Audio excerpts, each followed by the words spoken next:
G'day guys, Justin here, coming at you with another NBA Player of the Day video, this time for yesterday, which was the 20th of November 2017.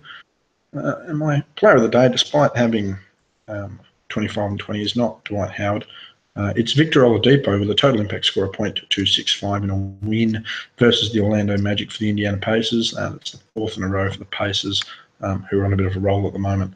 29 points, 9 rebounds, only 2 offensive, but as a guard, I can accept that. I mean, 5 or 6 for a guard's pretty good. 5 assists, again, shooting guard, not too bad at all. 7 steals, I think that's a season high for anyone this year in that category, and 2 blocks. Only 42.1% from the field, but those tremendous defensive numbers certainly helped that. 50% from deep and 85.7% from the free throw line. So 2 out of 3 performance for shooting wise for Oladipo there. Only the 1 turnover, reasonably efficient with the ball. Again, gaining all those steals certainly helped there. And I mean, his passing game, so tremendous possession game there for Oladipo. Again, scoring was reasonably well. 5 personal fouls, certainly not great in the way of being consistent on defense, but again, his defensive numbers and effort certainly override his foul numbers in this game in 33 to 34 minutes of play, which was pretty good. He began by stealing the ball off of a posting Vucevic and was fouled by Payton on the break. This was pretty much one of the opening plays of the game and really served notice for what was to come. He then threw a bounce pass on the fast break to Bogdanovic for the layup.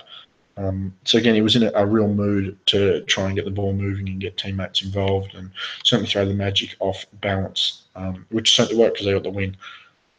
He then stole a lob pass from Payton intended for Aaron Gordon at the rim, which is really weird considering that Gordon was neither ball side nor was there a clear path for Gordon to run into. Payton had to throw it over 2 defenders, and the second defender got it at the rim. He then stole the ball off Vucevic, so again he's had 3 steals early on in this game, and then had the give and go pass on a give and go pass intended for Terrence Ross, and then he ran the break to assist on the Collison layup. Again, he's a very quick guard, Oladipo. Not much hype surrounding him. I know a lot of smart hoops heads had him rounded very well when he was first drafted, Oladipo, and he sort of took a couple of years to develop. But I mean, if this is the sort of stuff he's going to continue to keep producing, we've got an all-star on our hands for the future years to come. He then had a long corner jumper, which was good over a late Terrence Ross after some solid ball movement for the Pacers in general. And he was assisted by Collison, again, just making that extra pass and hitting the guy in the corner. Terrence Ross never really looked like getting near it, but nonetheless, he jumped and swung at the ball. We then had an assist to Thaddeus Young, who was cutting down the lane. Not really cutting down the lane. In fact, this is one of those dubious assists, which they still assist to everyone here. Assist to Thaddeus Young, who was at the top of the key. I've got cutting down the lane here, but from memory, he was just at the top of the key. Took a couple of dribbles and laid it up. But Oladipo did do a lot of work there in saving it from out of bounds on what was a dodgy pass. He then used Miles Turner's screen on Terrence Ross, and he drilled around both of them and scored the layup over Vucevic. Again, he just turned the corner really sharply, used that step, and Vucevic, again, European guys don't defend real well, and there's the rare exception. Kristaps is starting to become that rare exception. But he just turned the corner off the screen, used that pace, and Vucevic watched him go by. Past Evan Fournier. Sorry, where am I? I've just gone past it here. He then blew past Evan Fournier on the drive from half court and slammed the ball home uncontested. Just using that raw power, that raw athleticism and ability to get past guys that was really effective for him. Again, he just probably needs to be a little bit more efficient in his scoring. But overall, he had a really great game. Again, 7 steals and 2 blocks, certainly nothing to scoff at. Following that blow past Fournier and slamming the ball down, after basically destroying it in the half-court offense. He then drove past Jonathan Simmons and was fouled at the rim by Bismarck Royombo pretty hard. But he made both free throws, and that was good to see. Following that, he had a fast break dunk past Terrence Ross, following the steal off of Vucevic. Again, really, really terrible mistakes made by Orlando. If they'd have even halved their turnover rate and half the steals that Oladipo had, they'd won this game. But they were just too casual. They rocked up to the Amway Centre just wanting to get the game over and done with. They didn't really care. But unfortunately, they've given Indiana a lot of momentum. They've helped them in the standings. It's really hurt Orlando, again, who are quite a capable ball side. They've just wasted possession here. Again, they've had at least 7 turnovers on the game, which is not handy. And when you're responsible for 7 turnovers, you're going to get a lot of praise from your teammates defensively. So again, he's got that all-round game, Oladipo, but yeah, very costly. Gordon, Vucevic, and Payton, the three big offenders as far as turnovers are concerned, and guys like Ross and Simmons struggling on defense. It was a really bad night here for the Magic. Mentioned with these turnovers, he stole a handoff from Aaron Gordon, which was intended for Evan Fournier. Fournier was about the only guy who tried to have a real consistent night, but again, wasn't very great. And again, after that steal, he just ran the floor uncontested for the GM. He then come down and played some more defense and then blocked a three-point jump shot by Terrence Ross in the corner. Just slow to release, and Oladipo with that lightning quick speed, one of the quickest players in the league, blocks the three-point jump shot. He was then fouled by Terrence Ross on a three-point shot attempt and made one of three. So that's another thing that needs to improve is his free throw shooting. 85% for a career. That'll hold you in good stead as a guard. Anything over 85%, anything over 80% for a guard's good. 85, great, and 90% all time is super efficient and all-time scales as far as free throw percentages are concerned. Following the one make of the three throws, he gathered the Fournier miss, ran the floor, missed a contested layup, managed to gather the offensive rebound over Vucevic, and was fouled on the putback basket and made both free throws. So again, I mean, Vucevic is the standard for me to which you measure big guys in double-double categories. He was a walking double-double there for a good 2-3 seasons, and he's quite capable of doing it now. I mean, he's certainly better than someone like Jonas Valanciunas, but the problem is he just has that, honestly, what a lot of European players have, that stigma of being soft, and he really hasn't been able to lift it at the moment, which certainly hasn't been helpful for him. Are very, very much lacking on defense and lacks on the offensive glass. A good defensive rebounder, but again, it's the only defensive input they usually have. Again, struggling on the offensive glass, and the only thing you can do to a guard like Oladipo was foul him. But when you've got a guy who makes 85% in a game, they're going to miss. And again, no exception here where Oladipo just made both free throw attempts. He then had an isolation play with Payton at the top of the three, and he blew past him, and then drove the lane for an open jam. This was just nonchalant. He's got past him in the first step. No help D come across. And I mean, when the help D did come across, the problem was they just jumped out of the way, and that's something I think the league's really lacking. Is the reason we don't have a lot of shot blockers is a lot of people are scared to attempt to block the shot because they don't want to get put on a poster. The most renowned shot blockers in history, guys like Dikembe Mutombo. I mean, there's footage of Bill Russell, the greatest defender ever, getting blocked.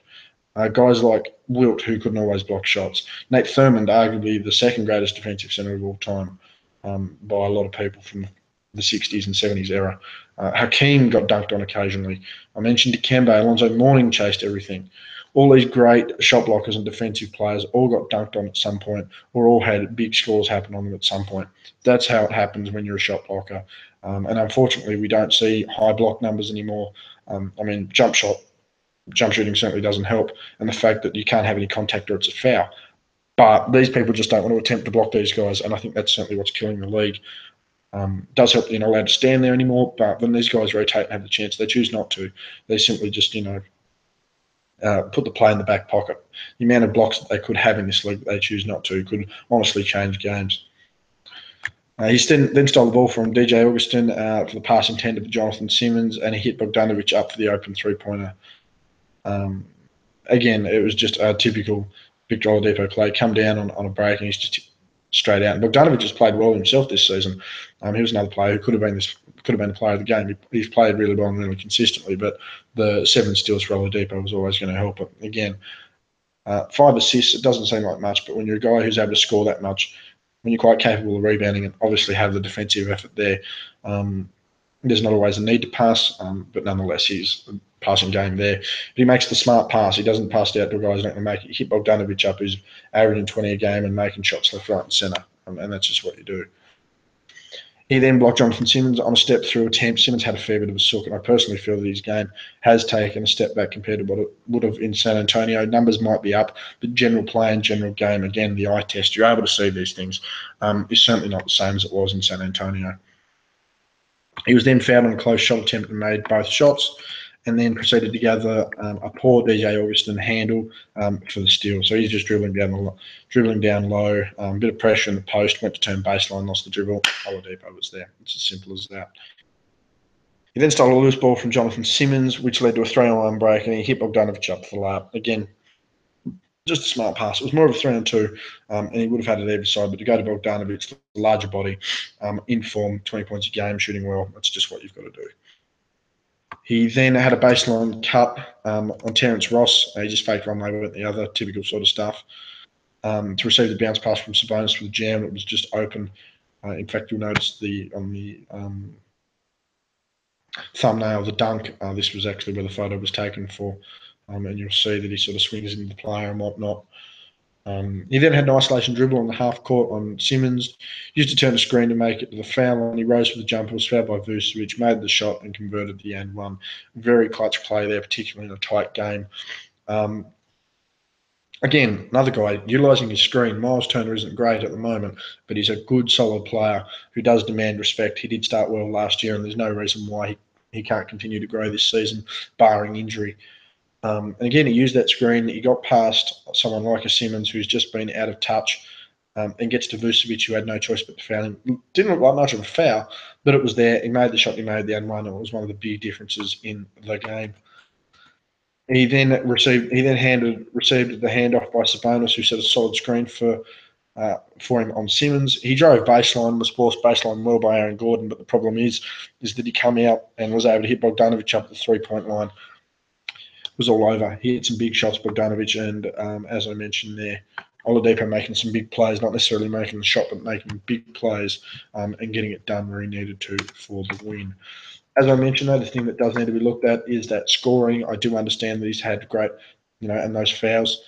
He did have a good defensive night, but there are going to be nights where the defensive numbers aren't going to be there, and his turnovers and fouls are going to be behind, his shooting is going to be behind. They're not going to win games. As someone who's explosive and able to get past his defenders no matter what, I think it's something that Oladipo really needs to utilise. He's got great spring, and his rebounding is always going to be there. And he's obviously able to hit a jump shot and score when he wants to. But if he doesn't remain efficient on the defensive end, he will eventually cost his team.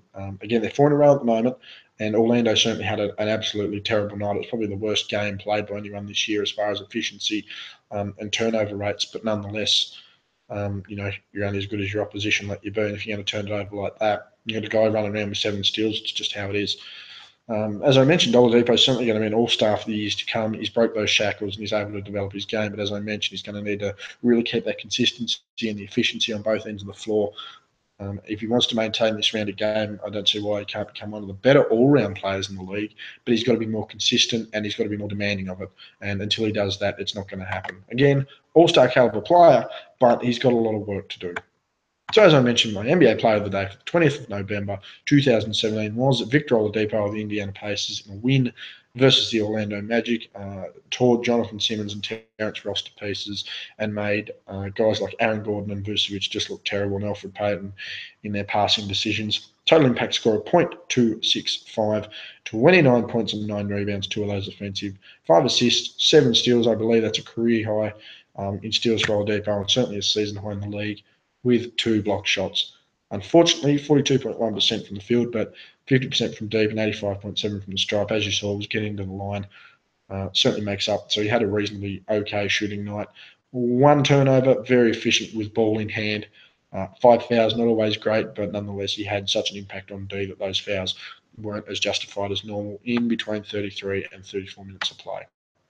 Thank you very much for watching the video, guys. Hit that thumbs up button, hit the like button. Subscribe to the channel for more daily content, NBA wise and everything else.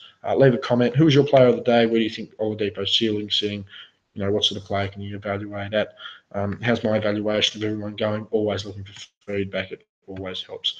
So again, NBA Player of the Day for what was November 20th, 2017 was Victor Oladipo of the Indiana Pacers in a win versus the Orlando Magic. Total impact score of .265, 29 points, 9 rebounds, 2 offensive, 5 assists, 7 steals, 2 blocks, 42.1% from the field, 50% from deep, 85.7% from the stripe, 33 to 34 minutes of play. Thank you very much, and I'll see you guys around for my NBA Player of the Week for the 14th to the 20th of November 2007.